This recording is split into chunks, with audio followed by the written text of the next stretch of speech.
Vamos, no texto que nós lemos em Romanos, capítulo 8, versículo 28, esse texto, um tempo atrás, nós passamos rapidamente por ele, só que, um final de semana desses aí, final de semana passado, o pastor Felipe comentou comigo sobre um desses assuntos que nós iremos abordar hoje, que é a vontade permissiva de Deus.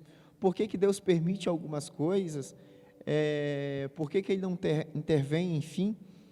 E eu encontrei com uma determinada pessoa e ela estava se queixando de uma situação e ela usou essas palavras do texto de Romanos 8, 28, que foi a leitura inicial que fizemos com o presbítero Rodrigo. E sabemos que todas as coisas contribuem juntamente para o bem daqueles que amam a Deus, daqueles que são chamados segundo o seu propósito.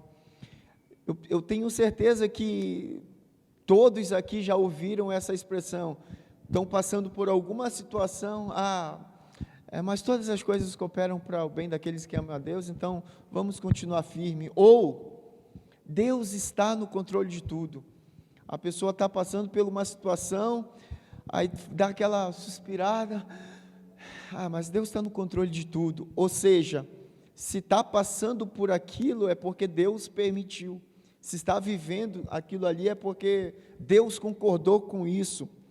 E o que, na maioria das vezes, nós entendemos a partir dessa interpretação, ou desses comentários, Deus sabe de todas as coisas, Deus está no controle de tudo, todas as coisas cooperam para o bem daqueles que amam a Deus. São 3 afirmações. Todas as coisas cooperam para o bem daqueles que amam a Deus, então, Deus sabe de tudo. Deus sabe de tudo. Deus está no controle de tudo, e isso é fato, e é bíblico. Mas existe essa transferência, muitas das vezes, de toda a responsabilidade para Deus. Deus está no controle de tudo. Está passando por uma situação ali, mas Deus está no controle, ou seja, Deus permitiu aquilo ali que a pessoa está vivendo. E a gente vai entender, à luz da palavra de Deus, que não é bem assim. Essa falta de assumir responsabilidade pelo aquilo que está vivendo, a gente vai entender que nós temos muita participação nisso, em algumas situações. Então, por isso que o tema dessa mensagem é propósito de Deus? Na verdade, é propósito de Deus? É vontade de Deus?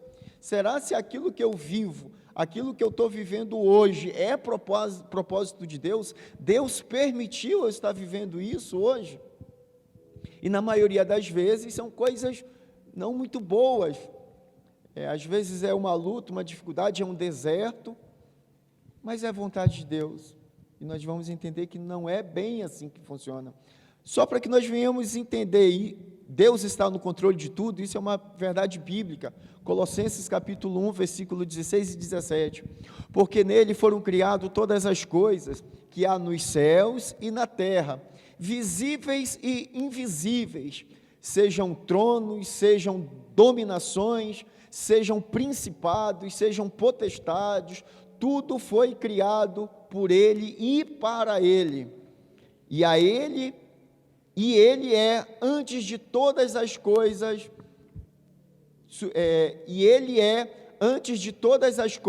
todas as coisas subsistem por Ele. Ou seja, Deus sabe de tudo, Deus controla tudo, Deus está de fato no controle de tudo, e isso é afirmado em Salmos 115, versículo 3, mas o nosso Deus está nos céus, fez tudo o que lhe agradou. Outro texto, a gente vai entender daqui a pouco, que Deus ele controla todos os mundos, o mundo espiritual, o mundo carnal. Deus está no controle, de fato. Mundo espiritual, controle do universo, controle da história, controle da vida. Isso, entretanto, não significa que Ele vai interferir o tempo todo no processo da nossa vida, das nossas escolhas, das nossas decisões. Estar no controle não significa que a todo momento Ele vai lá interferir nas tuas escolhas, nas minhas escolhas, nas nossas decisões. Faz-se necessário, então, entendermos qual é esse controle absoluto que Deus tem sobre nossas vidas e sobre aquilo que vivemos. Vamos lá sobre as vontades de Deus, que nós já falamos em um outro estudo, em uma outra mensagem, de forma muito rápida. E hoje nós vamos entender melhor um pouco isso, sobre a vontade diretiva de Deus. O que é essa vontade diretiva de Deus? Lá em Romanos capítulo 12, versículo 1, vai dizer que nós venhamos nos entregar a Deus, para que a nossa mente venha a ser transformada pela renovação do nosso entendimento, versículo 2, para que nós possamos experimentar qual seja a boa, agradável e perfeita vontade de Deus. Então nós entendemos que Deus tem uma vontade, e essa vontade de Deus, para mim e para você, ela é boa, perfeita e agradável, que é a vontade diretiva de Deus. Está expressa na Bíblia, e é o caminho para o verdadeiro cristão. Lá no Salmo 119, versículo 105, lâmpada para os meus pés é a tua palavra, lâmpada para os meus pés é a tua palavra e luz para os meus caminhos. Então a palavra de Deus é ela que vai nos direcionar, ela que vai nos guiar, pautar as nossas decisões. Romanos capítulo 12, versículo 2, é o texto que eu acabei de citar. E não sede conformados com este mundo, mas sede transformados pela renovação do vosso entendimento, para que experimenteis qual seja a boa, agradável, perfeita vontade de Deus. Então a vontade diretiva, que é expressa no plano de Deus para a vida do homem, ela é boa, perfeita e agradável. E a vontade permissiva é um atalho escolhido por aqueles que não esperam ou não querem seguir a vontade de Deus. Lá em Samuel capítulo 27, versículo 1, nós vamos ver 1 Samuel capítulo 27, versículo 1, nós já falamos desse texto no domingo passado aí. Disse, porém, Davi no seu coração: ora, algum dia ainda perecerei pela mão de Saul. Não há coisa melhor para mim do que escapar apressadamente para a terra dos filisteus. Davi, ele escolhe isso, mas será se era a vontade permissiva de Deus? A vontade diretiva de Deus? Será se era aquilo que Deus havia planejado como propósito para a vida de Davi? Só que diante das circunstâncias, diante da perseguição implacável de Saul em cima de Davi, teve um momento que ele não aguentou mais aquilo ali. A gente entendeu que menos de um ano e meio depois, a coisa aconteceu, que ele estava esperando, e ele escolhe aquilo que ele iria fazer para a vida dele, a partir daquele momento, daquele contexto que ele estava vivendo. Ele escolhe aquilo, e ele vai para a terra dos filisteus, e a gente já entendeu que em determinado momento os amalequitas invadiram seu acampamento Ziclag, e levaram as mulheres dos guerreiros, a família de todo mundo, levou todos os bens, fizeram arregaço, e o próprio Davi nessa ocasião quase perdeu a vida, porque ele quis tomar um atalho em relação à vontade diretiva de Deus. A vontade diretiva de Deus para Davi era ele continuar se isolando, se escondendo de Saul. Esse era o caminho. Tanto é que depois nos Salmos ele vai narrar que o Senhor era o esconderijo dele, o Senhor era o seu refúgio, o Senhor era a sua fortaleza, o lugar onde ele se abrigava. Então, naquele momento, a vontade diretiva para a vida de Davi era ele procurar evitar confronto com Saul, até porque já entendemos que houve ocasião em que Saul estava na mão de Davi, e Davi não quis tirar a vida de Saul, por temor a Deus, por fidelidade a Deus. por respeito, honra ao rei de Israel, ele não quis tirar sua vida. Então, o que sobrava para ele? Já que o camarada que está querendo tirar minha vida, eu não posso enfrentar ele. Ele entende que a vontade de Deus era fugir, era se esconder, até que o processo onde ele viesse se tornar rei de Israel, viesse a acontecer. Só que isso demora. Ele é consagrado ele é ungido a rei com 15, 16 anos, e já passou mais de ano, e ele continua fugindo de Saul. E ele decide, vou tomar a minha decisão. E Deus permite? Permite, vontade permissiva de Deus. Só que houve consequências. Sara também é um bom exemplo disso. Qual era a vontade diretiva de Deus para a vida de Sara? Ordem de Deus: Abraão, você vai ter um filho com a Sara, e esse menino vai ser muito abençoado. Em ti, Abraão, todas as famílias da terra serão abençoadas, a partir do filho que você vai ter com Sara. Sara faz o quê? Cria um atalho, a coisa estava demorando. Sara vai e cria um atalho. Como nós já entendemos em uma pregação anterior, Sara vai, assim como Sara, o próprio Davi, vai pelo um plano B, vamos pelo um plano B, vamos fazer um atalho em relação à vontade diretiva de Deus. E Deus permite? Permitiu. Nós sabemos que houve consequências disso. Houve consequências disso. Mas por que Deus permite? Ele não está no controle de tudo, mas você tem o livre-arbítrio. Automaticamente, quando na verdade, irmãos, esses dias eu estava ouvindo um pastor, ele falando que crente não tem livre-arbítrio. Quem entendeu o que é Cristo em sua vida, não tem livre-arbítrio. Não tem livre-arbítrio. Escravo tem escolha? Nós somos escravos de Cristo. Nós éramos escravos do diabo, o Senhor Jesus nos comprou, e hoje nós somos escravos da orelha furada de Cristo. Escravo não tem escolha. A partir do momento que eu quero escolher, decidir sobre a minha vida, você deixa de ser servo de Cristo. E você está sujeito a optar pelo teu livre-arbítrio e assumir as consequências. Aí depois, mas Deus está no controle de tudo. É isso que nós precisamos entender, porque nessa conversa que eu ouvi, a pessoa está passando por uma situação difícil e quer achar que aquele problema que ela está passando é porque Deus está permitindo para provar a vida dela. E na verdade não é, ela está se enganando.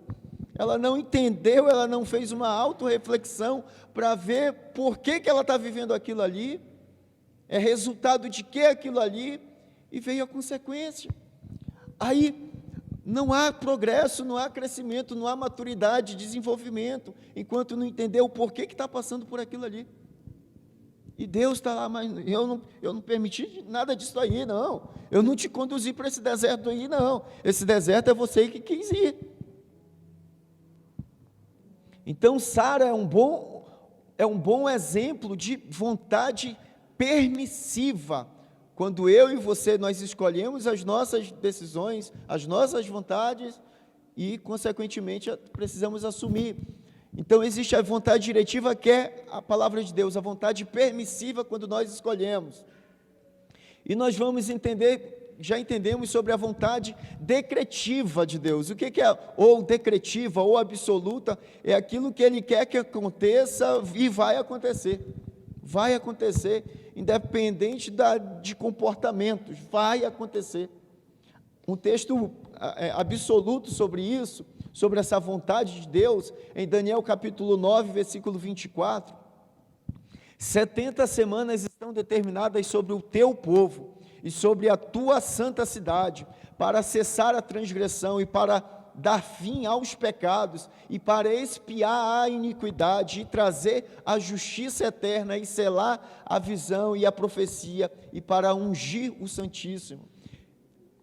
Daniel está orando ao Senhor, e o Senhor mostra em revelação o que iria acontecer. independente de rei, de que rei fosse estar no poder, iria acontecer. 70 semanas estavam determinadas sobre o povo. Quando Deus chega para Jonas e diz: Jonas, vai lá em Nínive e prega para aquele povo lá. Jonas quis ir? Não, ele quis usar da vontade permissiva de Deus. Eu vou escolher outro caminho, vou para outro lugar, mas a vontade de Deus era para ele ir. A vontade diretiva de Deus para Jonas era para ele ir para Nínive. Ele quis fazer a sua decisão, ele quis escolher para onde ele queria ir. Aí Deus vem e manifesta a vontade absoluta. O que acontece? O Senhor move os céus, manda a tempestade, o mar se agita, houve aquele alvoroço, as pessoas começam a jogar as coisas na água, e daqui a pouco precisam jogar Jonas, porque ele se identifica e diz que todo aquele mal era por conta dele, e ele é jogado na água, e vem lá um peixe grande, engole Jonas e vai levar lá em Nínive. A vontade absoluta de Deus aconteceu. Então, Deus, ele é um ser soberano.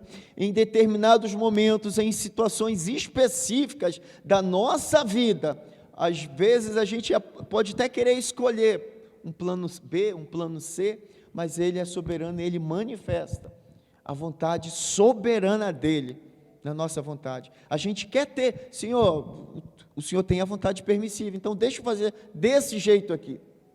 Mas tem algo específico ali, envolvendo algo específico ali. Ele vai lá e manifesta a vontade soberana. Não, você escolheu isso, mas eu não quero que você faça assim, quero que você faça assado. E assim acontece, porque ele é um ser soberano. A vontade oculta de Deus, em Deuteronômio capítulo 29, as coisas encobertas pertencem ao Senhor, nosso Deus, porém as reveladas nos pertencem a nós. Então existem coisas de Deus que nós não sabemos. Às vezes a gente fica querendo: Senhor, qual é a tua vontade? Ele simplesmente não vai revelar. Nós vamos ter que caminhar mais um pouco, entendendo e nos contentar com a vontade diretiva dele para a nossa vida, que é boa, perfeita e agradável.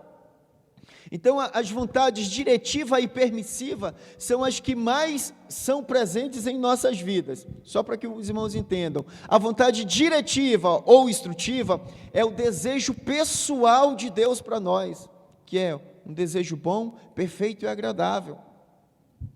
Lá em Romanos capítulo 12 é o texto que nós lemos. Então, desertos e tempestades são lugares de aprendermos em Deus e demonstrarmos confiança. Isso tudo dentro da vontade diretiva dele para a nossa vida. Na tempestade é que mostramos quem somos e o nível de confiança. Isso aqui é de uma outra ministração, que eu vou falar um pouquinho sobre isso, dentro dessa vontade diretiva de Deus. Na tempestade é que mostramos quem somos e o nível de confiança em Deus, ou na sua vontade diretiva. Resiliência é a capacidade de enfrentar e superar adversidades e obter sabedoria a partir de informações. Necessidade de entender as lutas. Aí nós vamos entender lá em Romanos capítulo 5, versículo 3 e 5. Não só isso, mas também nos gloriamos nas tribulações, porque sabemos que a tribulação produz perseverança, e a perseverança é um caráter aprovado. É uma sequência, né? Tribulação produz perseverança, a perseverança, um caráter aprovado, e o caráter aprovado, esperança. E a esperança não nos decepciona, porque Deus derramou o seu amor em nossos corações, por meio do Espírito Santo que nos concedeu. Então, essa vontade diretiva de Deus, ela nem sempre é, no primeiro momento, agradável aos nossos olhos. Quando Jesus diz aos seus discípulos: passemos para o outro lado, vontade diretiva de Jesus para os seus discípulos. Jesus queria que eles, e ele dá uma ordem, passemos, vontade dele, diretiva, e os discípulos estavam cansados, já estavam exaustos, depois de um longo dia de caminhada, para lá e para cá, atendendo gente, sendo segurança de Jesus, guardando Jesus para o povo não atropelar ele. E no final da tarde, Jesus chega para os seus discípulos e fala, passemos para o outro lado. E nesse ato deles obedecerem essa vontade diretiva de Jesus, o que aconteceu? Passaram por tempestades. Então, quando o fato de nós buscarmos viver na vontade diretiva de Deus, não nos isenta de passarmos por tribulações, por lutas. Lá em Filipenses capítulo 4, versículo 10 e 14, olha o porquê. Ora, muito me regozijei no Senhor por finalmente reviver as vossas lembranças de mim, apóstolo Paulo falando, pois já vos tinhais lembrado, mas não tinhais tido a oportunidade. Não digo isso por necessidade, porque já aprendi a contentar-me com o que tenho. Paulo era um camarada que buscava viver a vontade diretiva, na direção de Deus. E essa vontade diretiva de Deus, para a vida dele, nem sempre tinha uma cara de coisas boas. O envelope era de coisas boas, mas fazia com que Paulo vivesse grandes experiências. Hoje pela manhã eu atendi um rapaz aqui, não é da nossa igreja, passando por uma situação, e eu compartilhei esse texto com ele.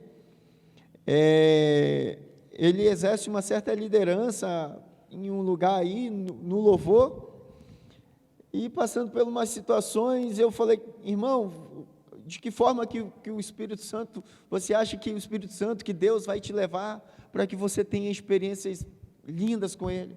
De que forma que você acha, e esses dias eu falei algo semelhante, tipo Eduardo, de que forma você acha que o Espírito Santo vai te conduzir a um caminho de experiência para você abrir tua boca e ter coisas diferentes para falar para as pessoas?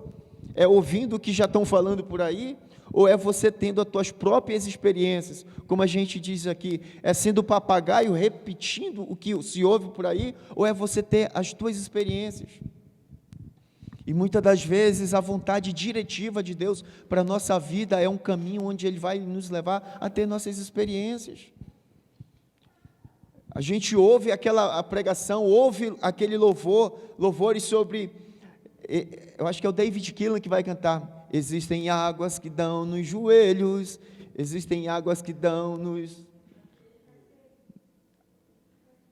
nos tornozelos, que dão nos joelhos, existem água que dão na cintura, no ombro, enfim. Você ouve ministrações lindas sobre isso. Senhor, eu não quero apenas ficar com água no tornozelo, não quero ficar com água no joelho, eu quero mergulhar em Ti. Você está se convidando a entrar no barco de luta e de tempestade, porque é nesse caminho, é por aí. Só que quando a coisa começa a acontecer, é como eu estava conversando com essa pessoa hoje aqui, aí espana. Queremos ter experiências diferentes, oramos, clamamos nos nossos louvores, mas quando o Senhor nos convida, nos permite caminhar dentro da sua vontade diretiva, é um tal de manifesta o teu reino, venha o teu reino em nós, o reino já está em nós, agora é eu e você que precisamos manifestar, e esse manifestar é justamente nessa situação que Paulo está falando, porque já aprendi a contentar-me com o que tenho, sei estar batido e sei também ter em abundância, em toda maneira, em todas as coisas estou instruído, tanto a ter fartura como a ter fome, tanto a ter em abundância como padecer necessidade. Na vida de José, essa vontade é manifestada, a vontade diretiva, preste atenção, irmão, nós estamos falando de vontade diretiva, é algo que Deus planeja, algo que Deus torce, vou usar essa linguagem, para que venha acontecer na minha vida e na sua vida. José, ainda muito novo, é revelado a ele, através de um sonho, qual era a vontade boa, perfeita e agradável para ele. Mara, José tem um sonho que ele via 11 estrelas, o sol, a lua se curvando para ele. Noutra noite ele tem um sonho semelhante, ele estava no campo e cada feixe de trigo se levantavam e se curvavam diante dele. Ele chega e conta para o seu pai, Jacó, de certo, tinha um dom de interpretar sonhos. Na hora, por acaso, você vai governar sobre nós? Pronto, José entendeu qual era a vontade boa, perfeita e agradável para a vida dele. Vai estar em posição de liderança, de governo, de domínio. José entendeu desde cedo isso. Agora, existe um processo para que a vontade diretiva, de Deus venha a ser manifestada na nossa vida. Tem um processo, e é esse processo que a turma hoje do mimimi, ou do Nutella, o evangelho Nutella, não encontra, não entende. José, com 17 anos, ele recebe do seu pai a revelação do seu sonho. Você vai ser um governador, você vai ser alguém diferente no meio de nós, onde as pessoas terão que prestar continência a você. E todos nós já sabemos o que aconteceu na vida de José, o processo que ele passou, Aí, como é que nós entendemos que era a vontade diretiva de Deus? Todo esse processo. José era um camarada que, em meio a toda essa luta, ele poderia dizer, é vontade de Deus. E você vai ver isso quando ele dá nome nos filhos. E lá em Gênesis 45, versículos 5 e 7, presta atenção. Agora, pois, quando ele se encontra com seus irmãos, quando é revelado que ele era o José, quando os seus irmãos reconhecem, meu Deus do céu, é José, é nosso irmão que a gente vendeu, achei que você estava morto. Ele, calma, meus irmãos, porque os irmãos de José achavam que ele ia se vingar deles. Olha o que José diz: agora, pois, não vos entristeçais, nem vos pese aos vossos olhos, porque haverdes me vendido para cá. Na mente dos irmãos, ele passou por tudo aquilo ali, porque eles, como pessoas de mal, mas fizeram aquelas ruindades ali. Mas olha o que José está dizendo para eles: porque para a conservação da vida, quem que mandou ele para lá? Foram os irmãos de José? Quem que mandou José para o Egito? Foi os irmãos de José? Não foi os irmãos de José, foi o próprio Deus, usando da humanidade, do comportamento, do caráter, daquelas pessoas, usando aquela situação que já existia, mas Deus, sabendo de todas as coisas, eu vou precisar desse camarada lá, eu vou usar esse próprio povo aqui, Então, o próprio Deus envia José para o Egito. Não foi os irmãos, eles acham que foi eles. Então, às vezes nós olhamos para A, para B, achando que está criando um problema comigo, está criando uma situação comigo, e às vezes nós não estamos entendendo que Deus está agindo nessa situação. É Deus que está usando dessas pessoas para que a minha vida venha a ser experimentada, para que a minha vida venha a ser provada. Aí no texto continua: pelo que Deus me enviou adiante de vós. Quem mandou José para o Egito? Deus, porque ele tinha uma vontade determinada, diretiva para José. Coisas precisavam ser preparadas para uma grande fome que ia acontecer. Deus me enviou adiante de vós para conservar a vossa sucessão, na terra e para vos guardar em vida por um grande livramento. Então, vontade diretiva de Deus. Lá em Gênesis 39, versículo 7 e 8, e aconteceu depois dessas coisas que a mulher de Potifar, isso já um pouquinho antes, do seu senhor pôs os olhos em José e disse: deita-te comigo. Isso aqui, irmãos, é aquilo que nós acabamos de entender, fazia a coisa certa. Você está vivendo debaixo da vontade diretiva de Deus, nem sempre, no primeiro momento, é coisa agradável,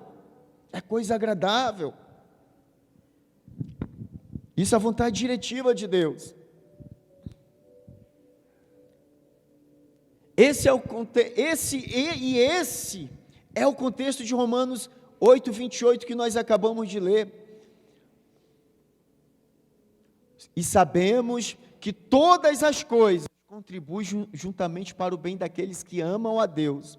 É nesse contexto, quando nós estamos debaixo de uma vontade diretiva de Deus, e as coisas começam a não acontecer como nós gostaríamos que acontecesse, aí você pode dizer, aí eu posso dizer, todas as coisas estão contribuindo. Os irmãos de José, o fato deles venderem era uma coisa boa ou ruim?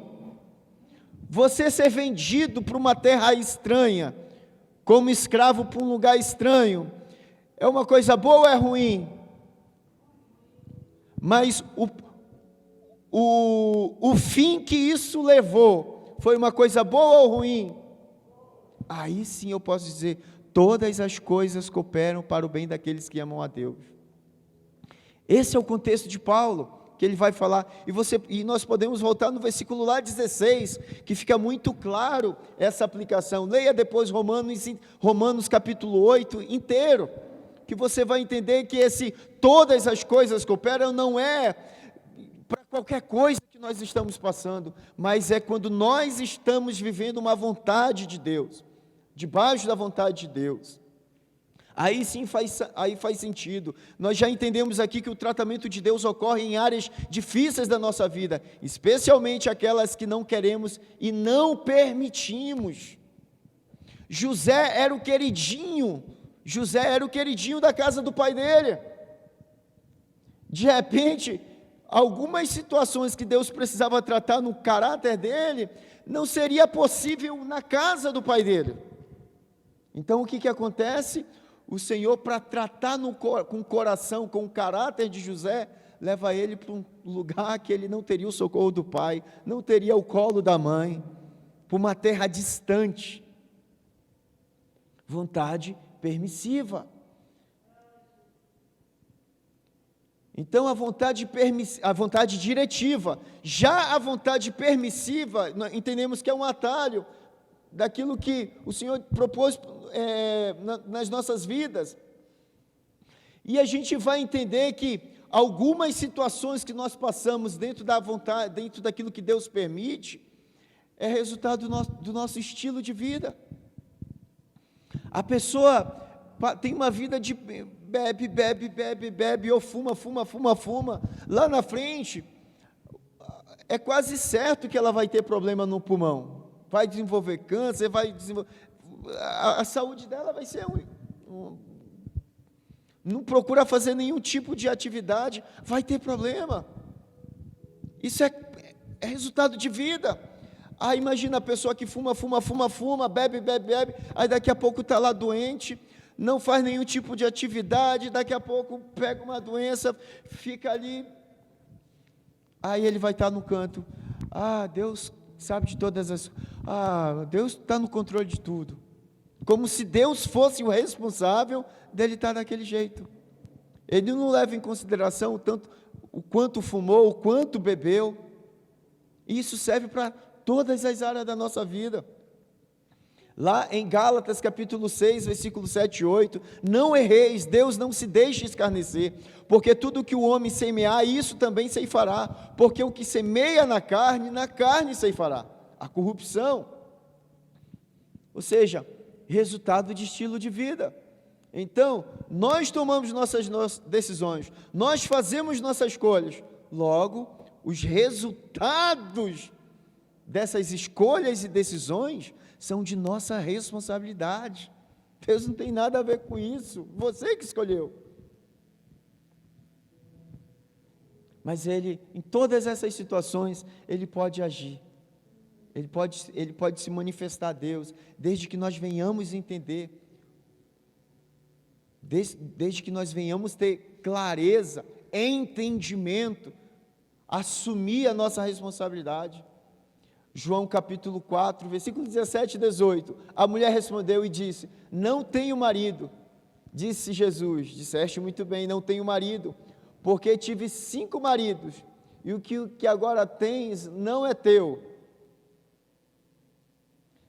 O estilo de vida dessa mulher levou ela a ser isolada, porque você vai ver que nesse texto, ela está meio-dia pegando água, sozinha, e nesse contexto, as mulheres iam nas primeiras horas da manhã buscar água, porque o sol estava ameno, estava fresquinho ainda, elas pegavam ali, enchiam os baldes de água, e levavam para suas casas, para ter água durante o dia inteiro. Já essa está sozinha, a mulher samaritana está sozinha, isolada, porque a prática de vida que ela tinha, levou ela ela não querer quem era alguém que volta e meia estava trocando de marido,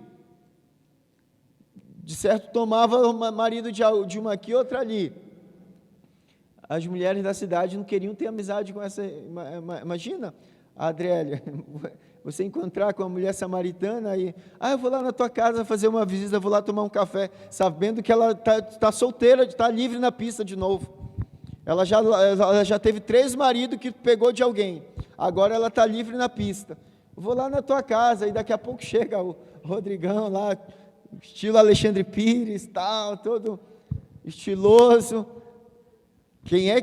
Então, isso era resultado da vida que ela escolheu para ela. A mesma coisa, a mulher que foi apanhada no ato de adultério, a vida que ela escolheu para ela, levou ela a esse resultado.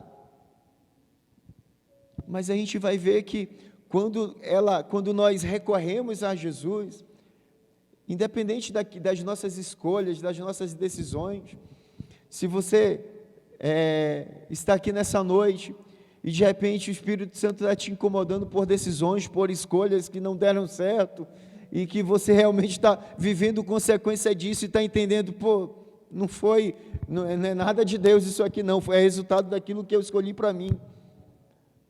Diante de Cristo, o Senhor Jesus, Ele pode reverter isso aí, como reverteu na história dessa mulher, e assim como reverteu a história de tantas pessoas.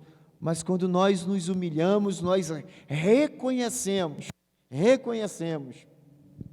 João capítulo 8, versículo 10. Mulher, onde estão os teus acusadores? Ninguém te condenou? Porque ela encontrou a graça, o favor em Jesus. Mas antes disso, ela precisou reconhecer. Nós só vamos chegar ou conquistar o que queremos quando identificarmos o que nos segura, o que nos trava, o que nos aprisiona. Não adianta dar desculpas ou achar que o que eu vivo agora, o que eu estou vivendo agora é responsabilidade de Deus. É responsabilidade de Deus. Tempos atrás a gente passou por conversou sobre uma bênção aí, um abençoado, que tem quase 200 anos e até agora não é habilitado ainda. Tem quase 200 anos e não é habilitado ainda. A chance de ser parado numa blitz, ter o carro apreendido, pagar uma baita multa, levando em conta nesse momento de crise, o nosso orçamento é muito estreito ali. Agora imagina, você para numa blitz, você não tem documento, é multa por não ter documento do carro, é multa por não ter habilitação, é tanta multa, que aí você, imagina, aí você encontra com a pessoa, a polícia me parou, parei numa blitz, E, capaz, estou numa luta, aí estou numa prova que só Deus, mas Deus sabe de todas as coisas. Aí Deus fica assim, fazendo aquelas carinhas lá, sabe aqueles memezinhos? O que eu tenho a ver com isso? Você tem quase 200 anos e dirige para lá e para cá e não é habilitado? O que eu tenho a ver com isso de você estar pagando baita multa? A gente anda às vezes para lá e para cá, não presta atenção numa lombada que agora voltou às lombadas da fazenda, a 40, passa a 60. Levei 2 multas ali na Santa Terezinha, na Nossa Senhora Aparecida ali, 2 multas. E esse mês estava apertado. Mas Deus está no controle de tudo, Deus sabe de todas as coisas. Afinal, todas as coisas cooperam para o bem daqueles que amam a Deus. O Senhor fica, eu não tenho nada a ver com isso. Eu não tenho nada a ver com isso. Então precisamos identificar situações que passamos, que às vezes Deus não está nem aí, não é vontade dEle, não é permissão dEle, é resultado de nossas escolhas e decisões. Amém, irmãos? Quando nós assim assumimos, as coisas, alcançamos a graça e a misericórdia de Deus em nossas vidas. Amém? Se coloque de pé em nome de Jesus.